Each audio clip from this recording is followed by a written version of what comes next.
Welcome to Beautifully Unfiltered, the Purple Runway podcast. The Purple Runway podcast is about breaking the silence, honoring truths, and creating honest conversations that lead healing and advocacy and empowerment. For too long, the stories of domestic violence, especially those rooted in trauma, silence, and survival, have been hidden behind closed doors, and we're here to change that. So welcome to Beautifully Unfiltered, the Purple Runway podcast, and let's walk with purpose together. Hello, and welcome to another episode of Beautifully Unfiltered with Gigi. Today, I had to bring back my friend because she helped me open up my podcast, and she was my first guest, or I was her first guest on my podcast. Exactly. I was the first guest on my podcast. So today, I just wanted to share her with you guys because, as you know, Purple Runway, we help people who are moving from surviving to thriving after domestic violence, but ultimately any kind of trauma. But in general, we also come from a learn self-love place as well, which means that you know that you're going through something, you know you've made changes, you know that you really, really want to shift, and you want to do it with community. So today, I really want to share this story of empowerment where my girl, she has a background that is amazing, and how she's transitioned to where she is now, but also transitioning into art therapy and the things that she has created through just her personal growth in art. So I want to welcome you today, Shaindel. Thank you for being here. Thank you so much for having me. I love it. I love it. How you doing? How you feeling? I am, well, first of all, I'm so grateful that I am in your podcast because it means a lot to me. Aww. Because this is your baby, but it's also my baby. Yes, it's our baby. It's the baby that we're raising together, and it makes me very happy. First, seeing how much you've been able to bring people to your network with your recordings, with what the message that you're putting out. Yeah. First of all, is beautiful. The reciprocity, everything that is happening in it, people commenting, it's beautiful, the work that you're doing with Beautifully Unfiltered. And I will help you forever and ever. I don't care. Because it is something also dear to my heart. I think it's very important supporting each other on this regard. And to bring the message out so people understand that they're not alone. That's right. And that they can count with a voice whether they have one or not. Yep, absolutely. Because that's basically the main problem, right? Right. People that is going through these adversities probably can't voice loud what they are thinking, what is happening. And they don't see it enough. Yeah. They don't see people talking about it enough. We know about hurt. We know about shame. We know about guilt. Oh, yeah. We know that a lot of times we just need to move on, or we're just told to move on. And that always comes with, or a lot of times, I can't say always, but a lot of times it comes with, putting on that face outside the door. And then when you get home inside the door, you're still feeling empty in many, many ways. So I'm so glad that we are partners in this because it is helping people to see their light even more and to see other people's light and say, if they can do it, we all can do it at some point, once we get to a certain point in our healing. So that brings me to a point. Before we start asking the questions, I notice usually when I come to the studio, I have seen you with this cup. And my cup. Yes, my cup too. I've seen you with this cup. My coffee mug. Yeah, and I noticed that there are words on each one, and the colors blend so well. I love a good tumbler. So why is that so special to you? Because I see you with it all the time. Yeah, so this is my favorite tumbler for my coffee, and I use it every day, or I try to use it every day. First of all, because I made it comfortable to me, and also because it has a meaning. Okay. Each one of these, so this is just a brand, name brand, very expensive brand, whatever you want to call it. It's a good one, keeps the heat for the entire day. Yeah. And my hands are very dry. Yeah. So I have to put lotion on my hands all the time. And the texture on these cups is not good for my grip. So I normally have problem. They slip out, and then I have coffee all over me, right? So everything started with this black one in here. This is Rob's daughter's memorial band. Okay. And I kept this one, right? But I am not very, I don't wear stuff much.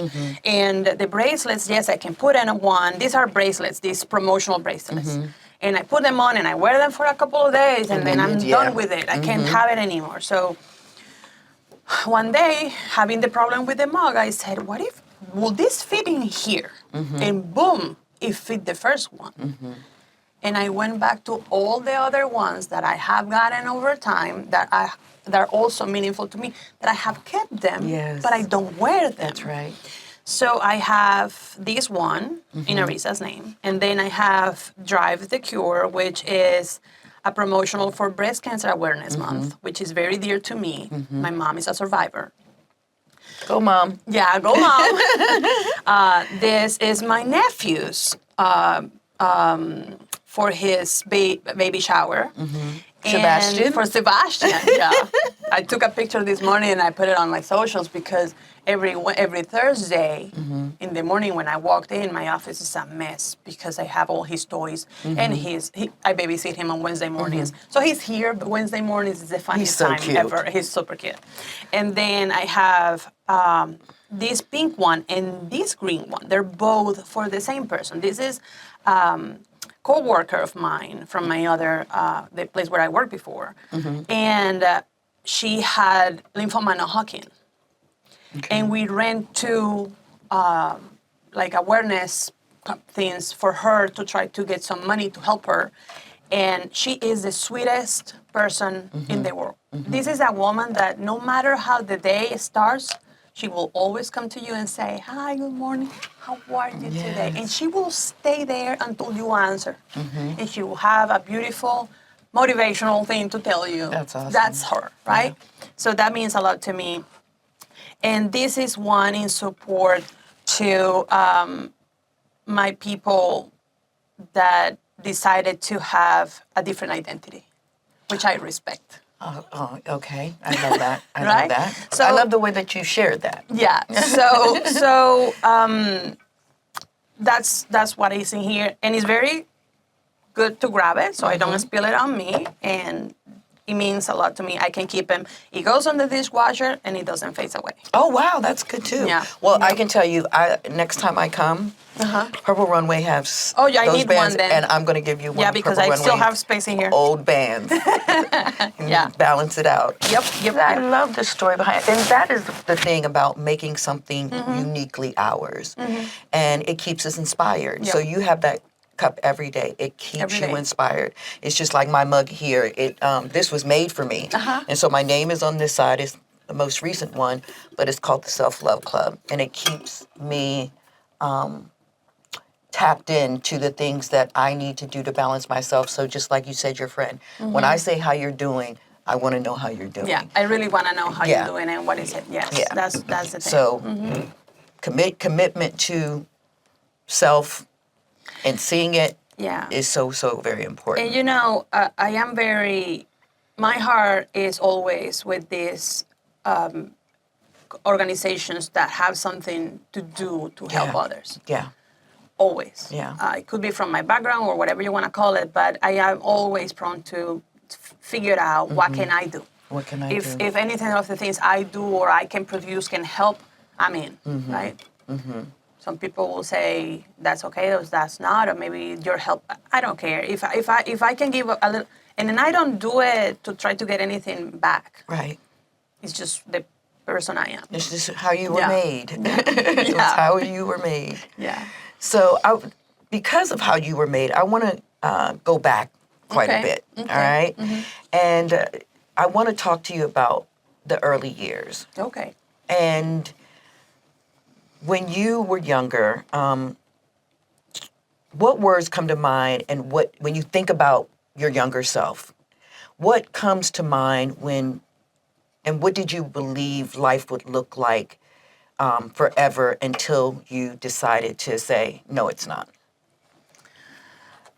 So I'm Venezuelan, and I grew up in a Venezuela that was free, right? Until I was 18 years old. You could go everywhere. You could enjoy the most beautiful places in the map. You could have every season. Venezuela has the thing that in different areas of the country you can experience snow. You can experience sand banks. You can have beach. You can have tundra. You can have all of it in that country. Wow. In different areas, right? And we have beautiful, beautiful geography. And even when I was there, my life was with my family was about experiencing that kind of things. And in my country back then, it was easy to decide what you wanted to do, right? So I had the opportunity to go to a good school, and I had the opportunity to decide what my career was going to be. And my life, I always thought that I would become a big, high-class executive. I tell you, I remember in school, I always envisioned myself walking with a portfolio, a hand portfolio, Yep. high heels, and I'm telling you, this is 14, 13 years old me. High heels, a portfolio in the hand, a Grace Kelly hairdo. That was the way I envisioned me, right? Then at 18 years old, there was a change in the government structure, and economy crashed. It was bad. And it's been in that kind of things for 25 years. Wow. So, it changed, right? I did go to school. Of course, I went to, thank God, my parents were able to put me to the graphic design school, and then after I graduated from there, I went to journalism school, and I became a journalist. And I was able to have a decent career. I then decided, I dropped off that idea of the high heels and switch to, yes, a portfolio, but it was a portfolio, a backpack, a lunch bag, because I decided that I wanted to be an educator. Wow. So I became an educator in the same university I graduated as a journalist. Yes. And I started teaching my students.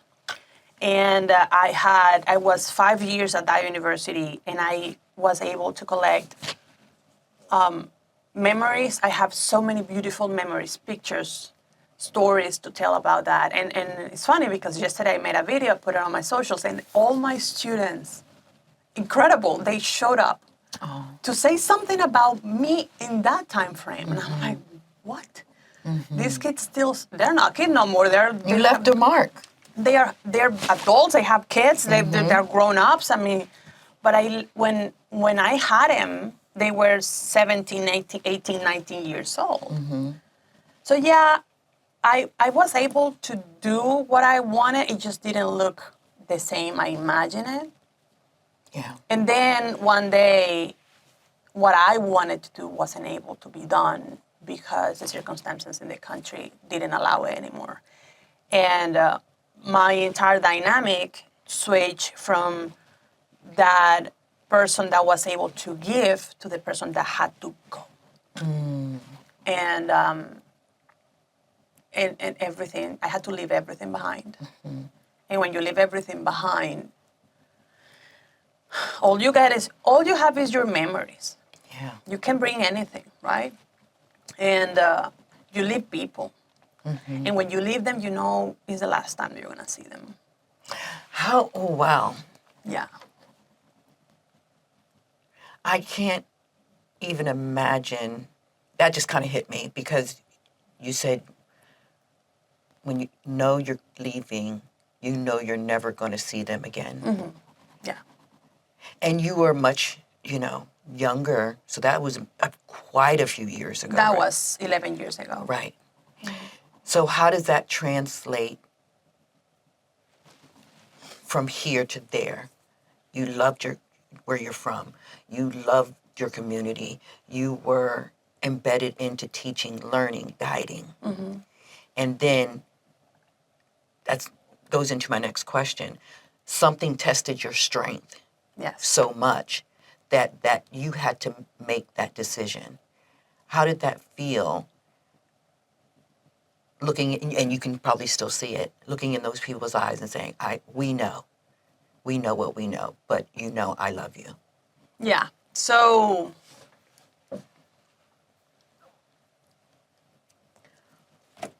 I know. the I'm most in. extreme situation was saying goodbye to my grandma. Because my grandma was diagnosed with stage 4 cancer, like a month before I had to go, when I was preparing to leave. Oh, wow.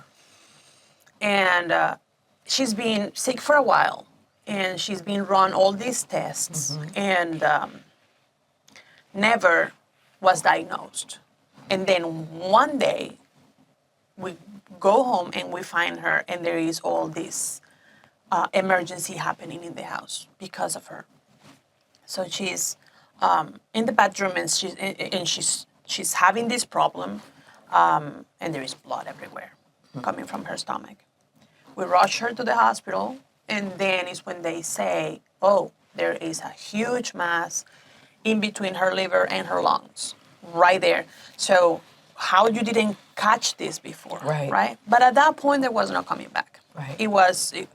So the cancer was pressuring so much that she was having some other issues, and they needed to remove it, at least to keep her from pain and from affecting other organs, and trying to give her a little bit of better. So she went into surgery the day before I was leaving the country. So I spent the night with her in the hospital because I knew I was leaving next day. And I came to her bed in the hospital. I gave her a hug and I gave her a kiss. And I said, I love you. I said, I'm so sorry. And she said, don't worry, I love you too. Go. Go now. I came here, and she passed 1 month after. Yeah. Exactly. And that month, she was into so much pain, into so much medication, that morphine and stuff, that we barely talked, probably a couple of times. And then after that, it was just a cold. And that cold, when she passed, was exactly the same day I was celebrating my son's birthday. It was not his birthday day, but it was like 2 days after, because I waited for the weekend. Yeah. So that weekend, when we were celebrating his 9th birthday, was the day I get the call from my mom saying she just passed. Yeah. Okay, so I went in the room, put myself together, came back outside to sing happy birthday, because I was not going to ruin the birthday party, right? Right. So that is the most difficult thing about living, because you are living, and you are living the place alive, but you are dying slowly. Yeah. Yeah. See, you understand the Yeah. thing? So after my grandma, so many of my family members have left.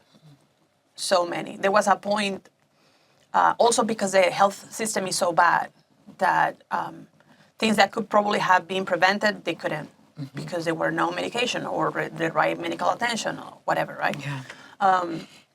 So yeah, it is hard. That's the thing that marks you the most. That you know is the last time, no matter what. Yeah.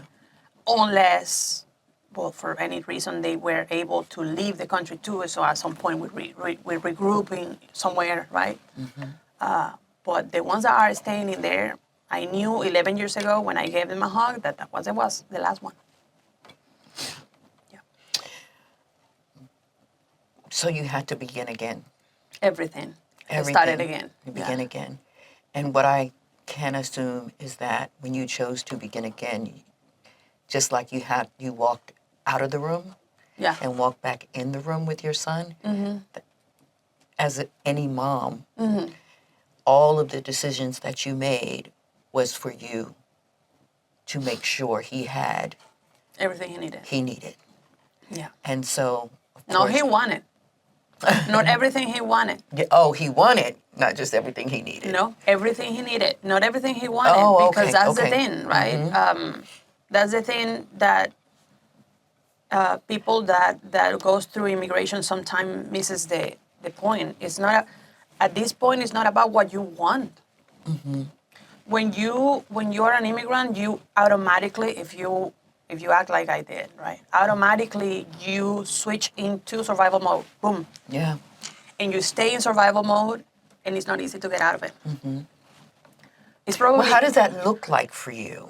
Like, I know what survival mode is, and other people know what survival mode is. So can you explain, or it's unexplainable to other people? So It's different, I think. Okay. I think it's different. If you look at survival mode from a violence perspective, survival mode is going to look very different. Absolutely. At survival mode when you are rebuilding from scratch. And the reason why I say that is because I did not have fear of being abused or anything like that, but I did have fear of what am I going to be able to do? What am I going to be able to provide? How am I going to get to next day? Right. How am I going to get from point A to point B? How am I going to and make it easy for my son so the transition can be as smooth as possible. Exactly. And I'm going to a place where have you ever visited here before you relocated? I have come because we could come. I mean, you still can somehow, but I've been in the States 3 times before. Before that, okay. Yeah.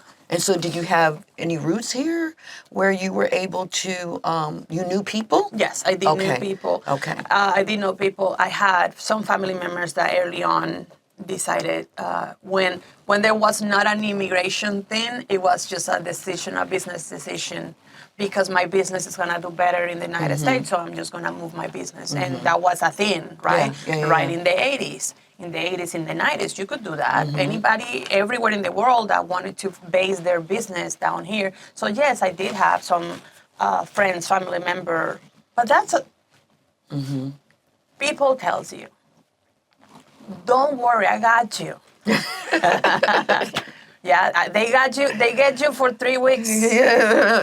No, 2 weeks and 4 days. And because at the 5th day, you start stinking like a fish, right? Yeah. So I remember telling my son that. I said, look, we are going to be living with so-and-so, and they're going to help us. But the help is only because we are not sleeping in the streets. That's the only help. Forget about them doing anything for you. It's not their duty. They are doing a lot, and I am not criticizing anybody in that position. Thank you. Thank you, because I did not have to sleep in the streets and not even one day. Right. But that could have happened, right? But I didn't have to, because somebody put their roof that they were paying for to help me out. That's the help.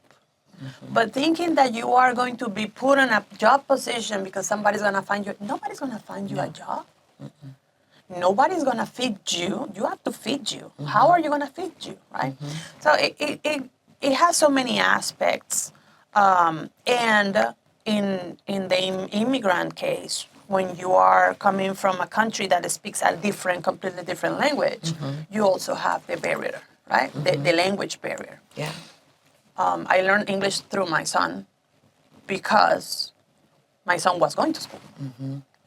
Right here in the United States, thank God. That is so beautiful. That is amazing. Yeah, that was beautiful. Because I cannot learn Spanish by watching TV. You know how? You know. Yeah. Well, you can, but you have to be very, very intentional. Very intentional about Yeah, it. Yeah, okay, I really want to do that, but go ahead. Yeah, I so- don't think my patience would allow me to. It's not about patience, it's about intentionality. And Okay. this is how I did it, right? My son was going to school. He had to go to school and learn English because he was being taught in English. Right. And they go in a program, ASOL, right? So How old was he at that time? 8. 8. Okay, so good time. So perfect, because he was transitioning with simple words, with simple homework, with, okay, fine. So the task for me was do homework with him, right? So I will do homework with him. Yes, I did have a little bit. I took some classes in Venezuela, but it doesn't matter. It Right. doesn't matter. You forget all that, right? So I was able to go around and do some shopping maybe and pay him. But so when he started going to school and I started doing homework with him, things start coming up better. And then my family members start telling me things to do. For example, don't use the GPS in Spanish. Oh. Use it in English. My husband does that. That's why when we go, Yeah. we go to Costa Rica or wherever, he can hold whole conversations. They may look at me and start talking Good. in That's their awesome. native language, and I'm like, Him. I'm sorry. Him. He knows how to get through that. And that's beautiful. So that was the thing, right? Put your GPS in Spanish. Don't watch TV on Spanish. Just put the TV in English and put the subtitles in Spanish so you can match what you're hearing with that's what good. you're reading. So, funny story of how our brains learn. I promise you that you can read anything, and you may have some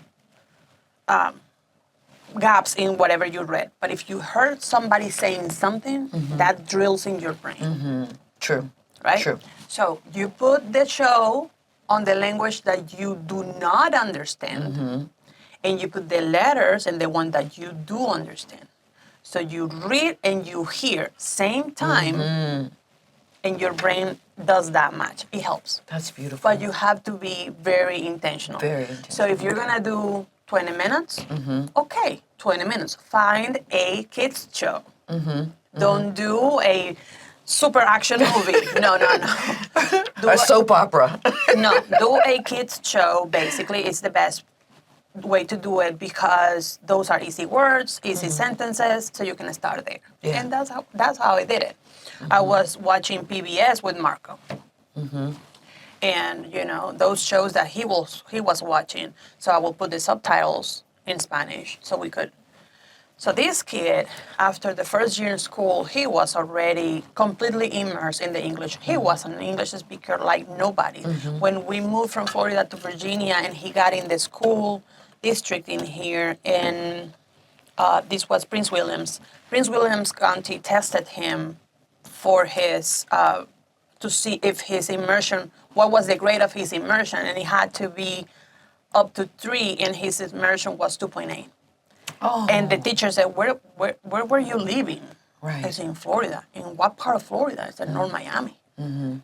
Oh my God, I cannot believe that coming from North Miami, this kid has this. Oh, because he's smart, but Yeah. He And was- now he's 20-something years Yeah, old, and he's But excelling still. It also happened that the school he was going was that school that is right there in front of North Miami Beach. And every kid from everywhere in the world, like the Russians, the Germans, that are all immigrants into the Miami Beach, go to that school. Oh. So that school specifically specializes in this program. Oh, They do it right. The school. So, and happened to be in the county where I was living. So thank God. So, that was easy. However, finding a job and speaking in English completely, it was challenging. I have never been able to go into an adult English education to learn my English properly. This is because I make it a thing every day of my life. Do not get offended because what I say is wrong or the way I say is wrong. I just try to learn, and I ask everybody that I trust and I know. If you see me, hear me read me saying something wrong, tell me. Yeah. I want to learn. Yeah, I want to. yeah. I want to fix it. And it's funny because Rob sometimes makes fun of me. Don't make fun of me. Help me out. I can see him doing that in he a does that playful, loving sometimes. way. Yeah. And that's a good segue because that's the next thing I want to talk to you about is about love and family and the power of connection. So you mentioned that allowing yourself to love again was a turning point, Oh, yeah. right? So what did that moment teach you about trust and healing? After all of the things, transitioning, what did that moment teach you? So I had my son when I was 25 years old. And I'm not going to say I didn't try dating because that will be a lie. But I was very sure and secure in my decision of not making my son live with anybody that I wouldn't trust playing, like for real, to be part of his life. I'm a single mother, and I tried to keep that promise to myself and my kid for the longest time I could. And yes, I did go out. Yes, I dated people, but never brought them to my kid as a figure. Right. I did it once, being in Florida. It did not work. It was bad. It was not a good decision. Thankfully, it didn't last long. So my son did not really have deep scars out of it. But if I would have stayed because of fear, Absolutely. he would have been a victim of it too. My father is a very important figure in my life because my father taught me to never, ever take BS from people. And he always told me something in the lines of, you can do it on your own, always. You may want the help, but you don't need the help. You don't need it. Yep. So if That makes you a better decision maker. Exactly. And how when you get that information from your father and they drill that word into you, that makes a very intentional woman. Yes. I don't want to say strong, but a very intentional woman. So because he said, in my family is a very resilient family, but we are tight, super tight. Yeah. And in my family, in my entire family, we always say that this is the best family in the world. It's not that it's just that we are, no matter what, no matter when, we're there. We show up. That's right. Every one of us. So my dad always have told me, no matter what, this is your house. No matter what, you come back to me. No matter, you come. So I have never doubt for a second that if anything happens, I immediately go back to them, right? And when I said them, I said the 200 members of my family. It doesn't matter. I will always be able to walk in and they will put me in. Beautiful. So that was very important. Time passed. My son was 18 years old, and I went to this date with this guy I met online. And we are just having a drink, Gigi, and this guy asked me, "Are you vulnerable?" And I'm like, "What? Are you vulnerable? What do you even mean? I mean, what's that? What kind of question is that?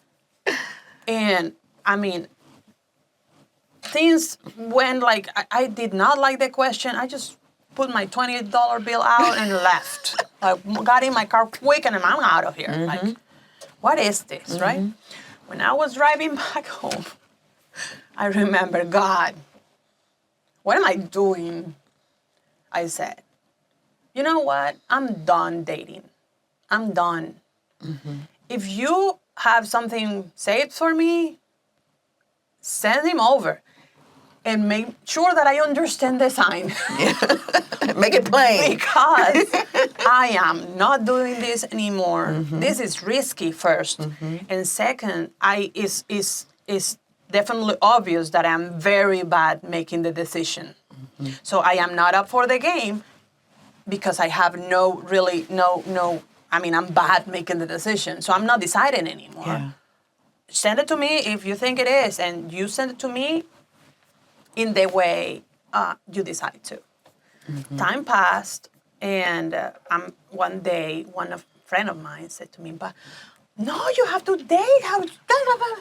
Okay. And she said to me, why don't you try this app? And there is an app that is only for single parents. And I'm like, okay, well, So I'm at home doing my earrings one night, and let's now download the freaking app. I'm bored, right? But I'm at home. Yeah. So I start scrolling, and all of a sudden I see a face, my husband's face, with a beautiful smile, and I still switch to the left. And then I quickly turn it back, and I stare at it, and I said, So I text him, you have a beautiful smile. That's all I said. And I kept going. Well, he texts me back, I think the next day, you too. So I was like, oh my God, am I going to engage on this thing, whatever. So we start talking. And after 2 weeks of talking, I think it was 2 weeks of talking on the app, he asked me if I wanted to switch to the phone. At this point, you can see in the app where supposed to be the people located depending on the zip code. And I see, well, if this is real, he is close to where I am. So I said, okay, well, I told him, no, I'm not going to give you my phone number. So why don't we do something? Let's meet. If you are for real, you live here, and I live here. And in between, there is this winery. Let's meet there. Nice. And he's like, when? Now? I was not going to give time for things to go weird. I said, no, now. We're meeting today. Oh, my God, it was a Tuesday. Today? Yes, today. What time? At 6 p.m. I had to get out of work. And that's how we met. We met at the place, and when I see him coming out, I'm like, whoa. Today was a good choice. I was like, wow, okay. And then he comes close to me, and he hugs me, and I can smell his cologne. And in my brain, this is so stupid, my brain is like, he wears cologne. You know how many times I've been trying to, they smell weird. It's like, he wears cologne. So that's a thing for me, It's the right? details, and it works for him. Yeah. It mixes, blends perfectly. He wears cologne. So my dad is a man that no matter what, he showers, he puts his cologne, and he dresses up. Yeah. Every day, neat, clean nails, neat haircut. Like, he takes care of the way. And that was difficult for me to find. And when I saw the package, I was like, okay, we're talking. So that happened, and I allow myself to feel comfortable, or to try to feel comfortable in that date, in that conversation. We left the place like at 9:30 p.m. We talked and talked and talked and talked. It was so beautiful. Effortless. Like we were just friends catching up. It was so beautiful. And I did not feel threatened. I did not feel uncomfortable. He made me laugh. So I said, okay, I think I can see him again. He asked me if we wanted to meet again. I said, sure. So we scheduled another day. We met another day, and another day, and another day. When we married in March. This year, March 29th. So it was, for me, stopping my cycle of trying to find the good-looking guy or the guy that I thought it would be fun. It was for me to stop thinking about it. I just put it in God's hands, and people can... You attracted it. And I said, I'm done. I'm done trying to do it because I am not good at it, and I just need to... And also, I felt my son was old enough to make his decision whether he wanted to participate or not. I was not going to force him in any way. He was an adult at that point, right? So it was, I think I waited enough for him to be big enough to make his own decision about his relationship with the person.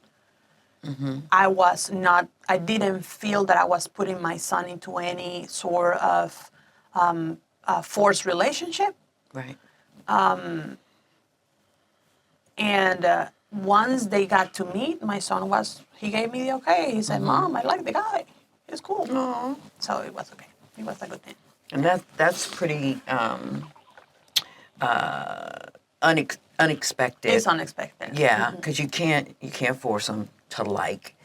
And you cannot do. You just have to hope that the person is who they say they are, and the kids feel it naturally and organically Absolutely. to do that one way or the other, because Absolutely. Yeah. And it happens. So we have children, right? Rob has his son now, and I have my son, and they're different ages. And I mean, they say hi to each other. But I mean, his son is 14. My son is 20. There is Yeah. a gap Oh, huge. important in the maturity. Not that they cannot like the same things. It's just the level of things, Yeah. right? Marco has an experience, a different kind of things.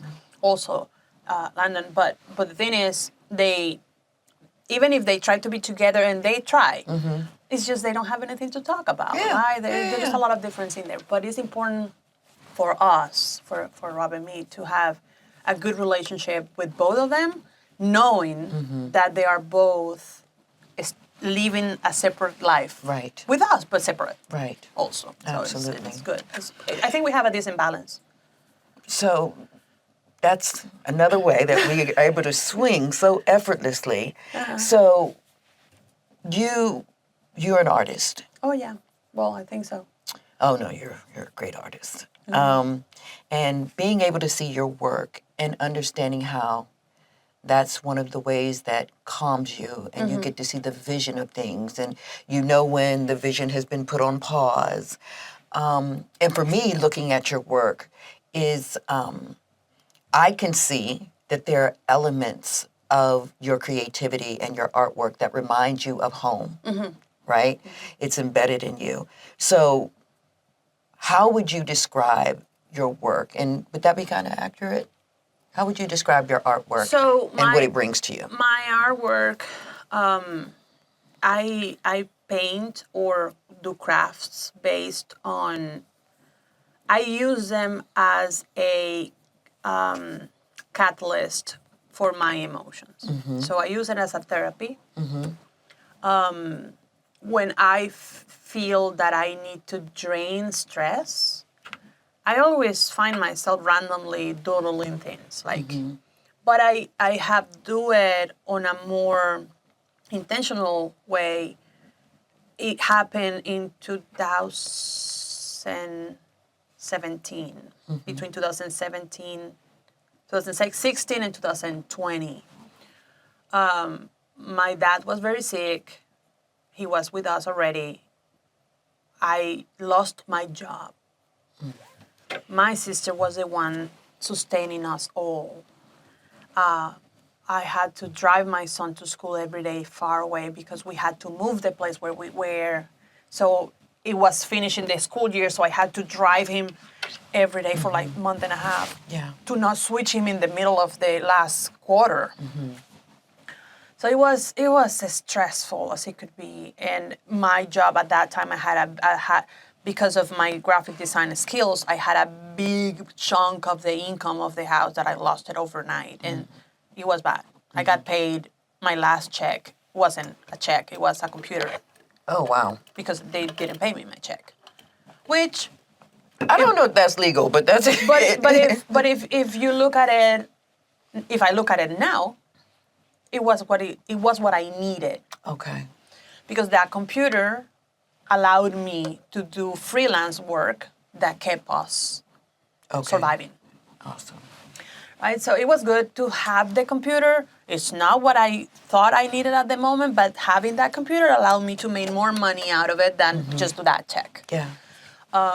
So yeah, it kind of works around, right? But so it was very stressful, and I said, what can I do? Because I wasn't sleeping, and I was falling in a bad habit with wine.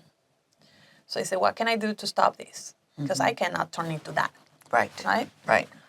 So I went back to my acrylics and my pencils and my brushes, and I went to the store and I got a couple of canvases, these tiny ones. I Start just dropping things in there, whatever. Because if I'm gonna spend the night awake, well, I'm just going to do something to not rumble, right? Right. So things start happening, and I start painting and painting and painting. And at this point, I have 25 canvases already done, painted. And I said, well, what am I gonna do with all this, right? So we started selling them. I sold some, and then that turned into a gallery event.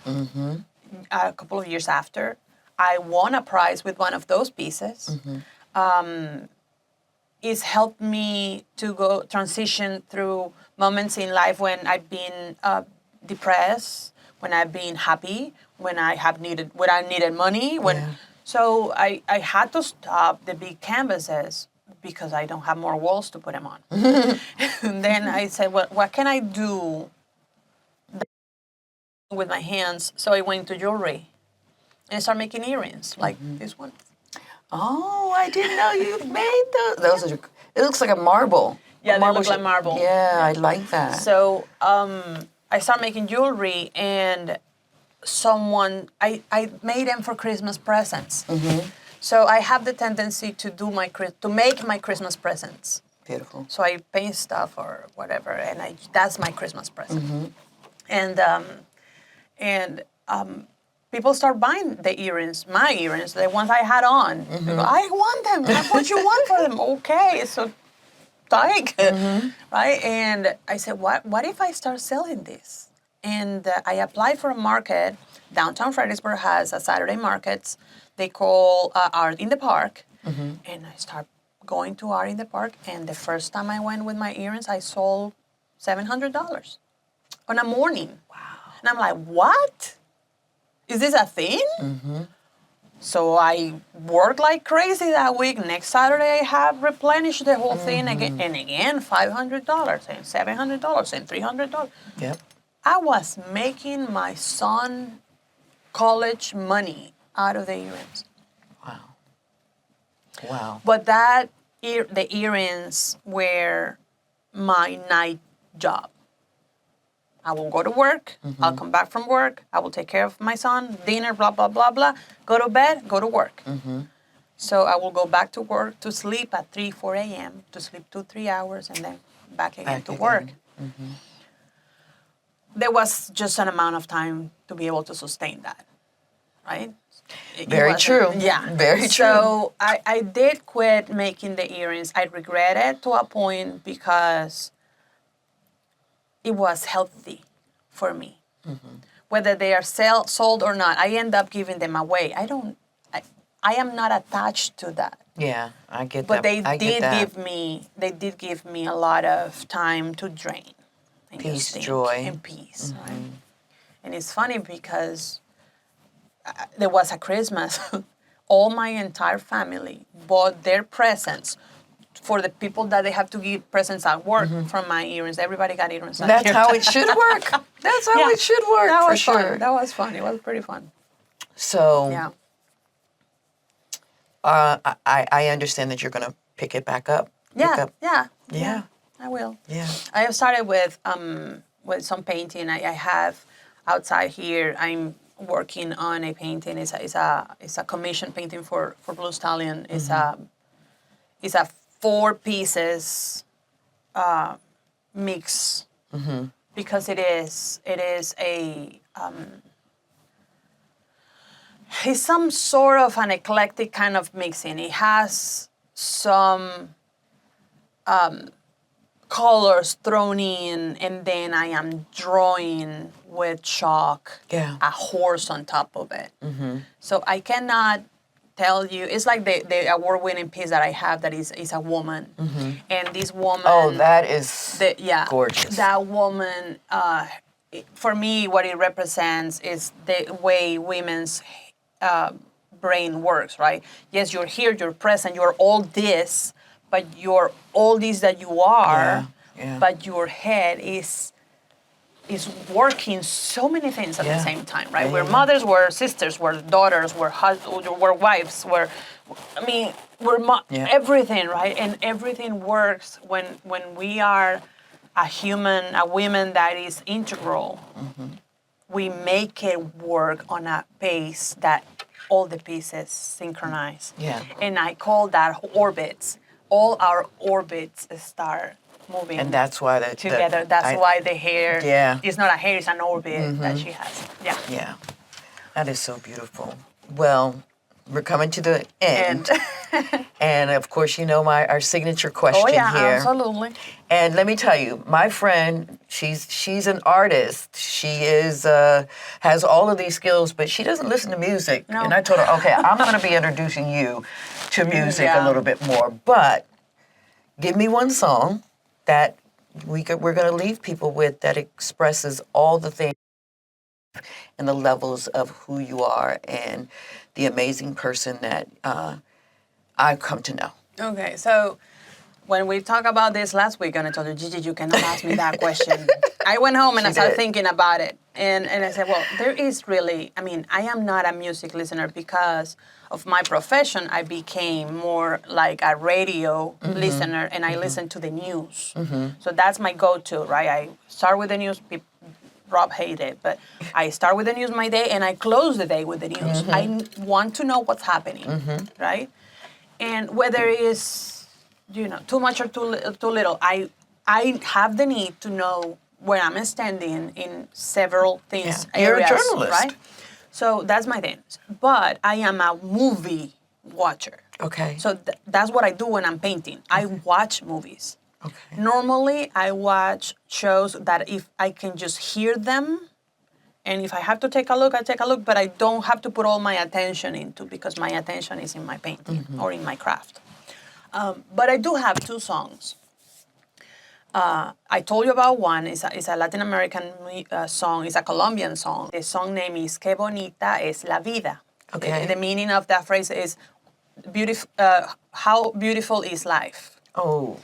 And the song. I like the title. The song says something on the lines of, it doesn't matter where I am, it doesn't matter what I'm doing, I always remember my family and my friends, and that they remember how beautiful life is.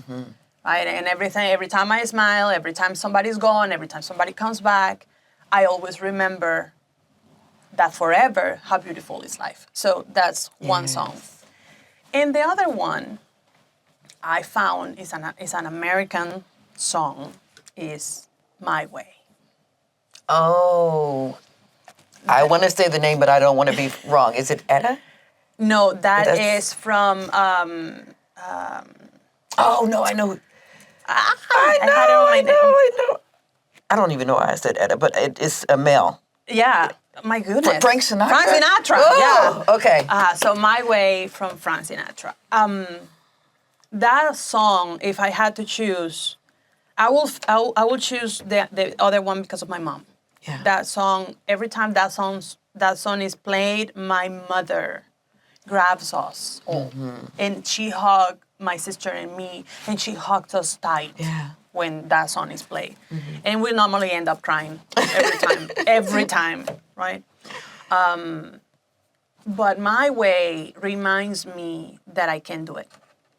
And you did it your way, so it fits perfectly. I mean, once you've done it your way. I think I've done it the way it was meant for me to do it. Absolutely.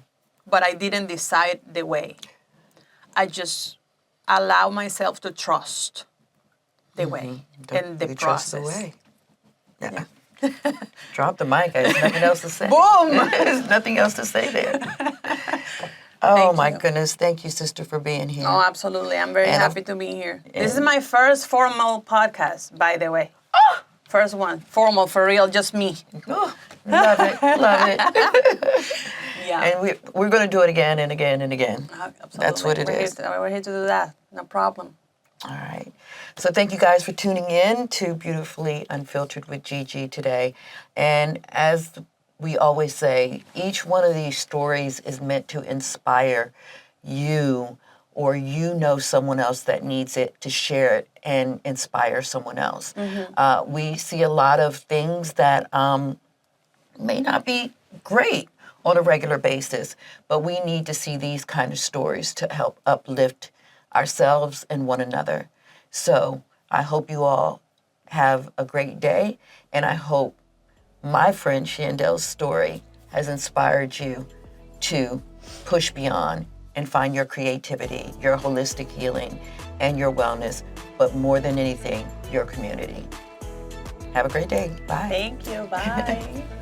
Is an extension of Purple Runway, where we honor survivors, celebrate their courage, and amplify the voices that are often go unheard. Whether you're a survivor, a supporter, an advocate, or someone still finding their way, you're not alone, and this space is for you. Thank you for listening. The Beautifully Unfiltered podcast is brought to you by... One of the things that keeps great leaders up at night is how to take a solid team and make them better. Well, we can help you figure all that out. Learn as a team, grow as a team, and have fun doing it. At Blue Stallion Solutions, we meet you where you're at and we take you where you want to go. Blue Stallion Solutions isn't just a company, it's a movement. Ride with us today.